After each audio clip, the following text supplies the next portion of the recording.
Welcome, dear ones, to the next revelation of SWAYAMBHU series, wherein we are going to discuss and understand the answer to the third question asked in video 4 of this SWAYAMBHU series.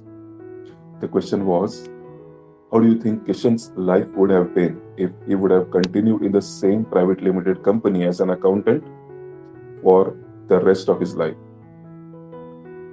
Every human being has received and is blessed with a boon. We are not only born to do something best since the day we are arrived on the planet, but also every individual produces energy, let that be physical or mental, that is required to fulfill respective life purpose for which that individual is born on the planet. Let me give you an example. A boy is born with massive physical strength. If he takes his strength seriously, his future will be he being a heavyweight champion or WWE champion wrestler. Since he is born, he wants to lift his mom, his father. He wants to lift sofa, TV set, and his two siblings together. When he started going to the school, he hated sitting at one place and enjoyed physical fighting, and degree of his enjoyment increased when the number of opponents increased. He always wanted to win the fight in the classroom when he was alone from his side and 5 different boys on the other side. And when he knocked down all 5 of them, then he could concentrate in the classroom without much efforts. Just imagine.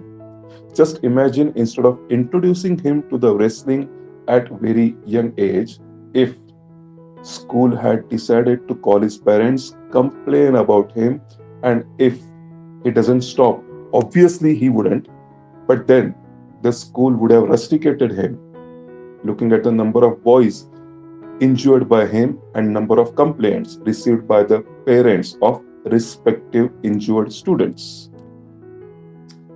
Every day, new amount of strength is naturally being generated when he goes to sleep, immaterial of whether the strength generated so far is completely consumed or not consumed.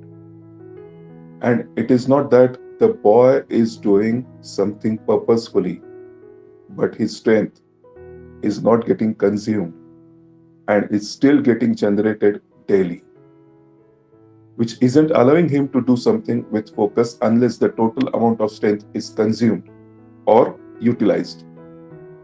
Imagine if the parents also replicate the school's thinking pattern and start punishing him and beating him whenever he wants to lift his parents' sofa set at home and lift siblings in one hand and TV set on the other.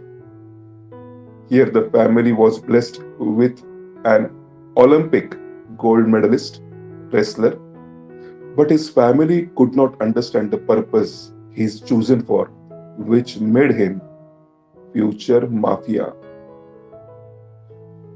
where the strength he had and used was a cause for acknowledgements he received and not a cause for punishments he received. Similarly, a girl who is a born scientist who wishes to explore new things in detail on daily basis and does not take her curiosity seriously and is not fulfilling nutritious knowledge to her hungry brain is still going to need a food for its survival. Then it starts taking any junk that the 5 senses come across from the surroundings. And the same brain becomes a prey of depression via overthinking. Overthinking about trivial issues like why my cousin has a dimple and I don't. Being fair is necessary to be beautiful. Why my best friend did not respond when I greeted her in the morning. Are we not best friends now? Is something wrong with me? And you will be surprised. This is the same brain gifted to her to find out the questions like why only human beings have capacity to think, why we have two eyes, two ears, one nose, one mouth, and still every human being's achievements are significantly different. Why the universe is created? Is it a play? If yes, who is the director? Why every planet is of circular shape? If she or her parents voluntarily fail to use her hungry for knowledge brain by giving it a new project to ponder upon on daily basis, brain would not wait for the inputs given and will start taking input of any quality which the five senses will provide. And that would lead to overthinking, and if not stopped, would lead to depression. And she was a born scientist who just did not take her superpower seriously. That is, curious brain. Now we can easily think what would have happened to Kishan if he would have continued in the same private limited company as an accountant until his retirement.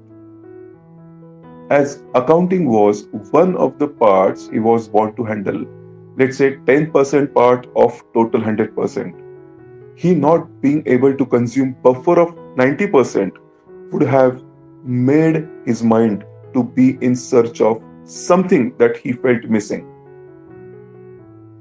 And he would have tried the missing part of the puzzle by changing the job, going for vacation every weekend, inviting friends to his place when he felt he couldn't answer his mind when mind yells, I am not at all happy, do something. The friends coming home, making chaos louder, much louder than the voice mind asks questions in, was the only solution he found because he did not take attention to the 90% seriously. If he would have asked questions like, what can I do easily that makes my mind happy? Or second question like, how can I convert my skills, my talents into a product or service that solves a problem or problems in a society? Or third question like, who are the people who would require my product or my services? Fourth question like, how can I tell? How can I reach them and say, I have the solution for the problem that you don't even know you have? And as we all know, the good news is Kishan belongs to the community which eventually land on the path of their life purpose, who had asked such questions to himself and thus succeeded.